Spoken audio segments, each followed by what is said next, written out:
Jadi sisi depan tadi udah, dan ini sisi belakangnya ada apa aja di sini. Jadi di sini ada area dapur. Kalau di rumah contoh disimulasikan sebagai dapur yang linear seperti ini. Ini bisa untuk kitchen sink dan juga kompor. Preparation table-nya di sini. Ini kitchen set-nya tergolong bagus ya tetangga. Nah, kalau misalnya kalian beli rumahnya, ini bisa kalian contoh banget nih. Nah, ini ada profil-profilan khas mungkin Korea juga ini ya. Saya kurang tahu, mungkin kalau kalian tahu tulis di kolom komentar tetangga. Dan kalau misalnya rumahnya ada di hook, bisa dapat juga bukaan seperti ini. Tapi jangan khawatir, walaupun rumahnya nggak di hook, di belakang ini ada bukaan yang cukup besar tetangga. Jadi bisa tinggal dibuka aja kalau kalian butuh penghawaan lebih jauh. Yang lucu lagi adalah di depan dapur ini terdapat area makan atau dinner table yang modelnya begini. Jadi udah kayak di ini ya, resto-resto Korea gitu ya, makannya jadi berbaris gitu. Ngobrolnya nyamping-nyamping gitu.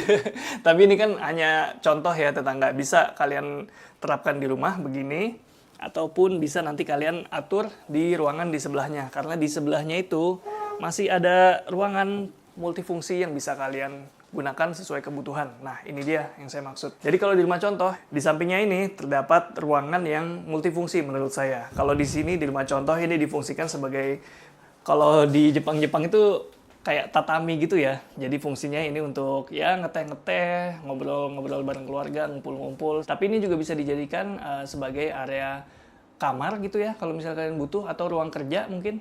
Terserah kalian. Kalau misalnya kalian beli rumah ini, kalian jadiin apa nih area ini? Di sini kalau misalnya di Korea yang karena 4 musim ya, Korea, Jepang gitu ya. Jadi biasanya di bawah meja ini ada penghangatnya. Jadi seneng banget tuh keluarga-keluarga kakinya pada masuk ke sini nih. Tapi karena kita ada di Indonesia, jadi kayaknya ya nggak perlu pakai penghangat juga. Yang ada kepanasan. Butuhnya itu tuh pendingin ruangan. Oke, di ruangan ini dia punya bukaan yang cukup luas tetangga. Dan ini bisa kalian lihat adalah area belakang rumah. Nanti kita ke sana ya. Ini saya mau kasih lihat dulu nih. Dekorasinya cakep banget ini. Asli cakep banget. Menjiwai banget ini. Korean Dreams sesuai tema. Oh iya, saya belum sebut tadi. Ini jadi di lantainya dia dibuat tinggi sedikit ya. Dibuat berlevel supaya kakinya bisa selonjoran di bawah situ. Dan juga memberi kesan ruangan yang berbeda pada ruangan di sampingnya tetangga. Cakep.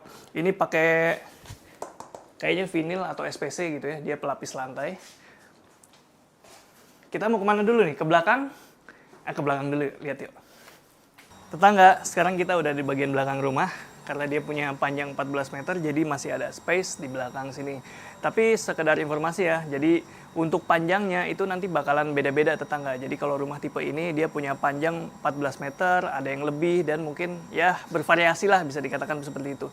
Dan bisa kalian lihat di belakang ini masih bisa kalian tempatkan sebagai taman ya. Dan ini pemilihan tamannya juga disesuaikan karena konsepnya Korea. Dan di belakang sini juga terdapat kanopi yang meneduhkan ya, atau supaya area ini nggak kebasahan gitu tetangga. Dan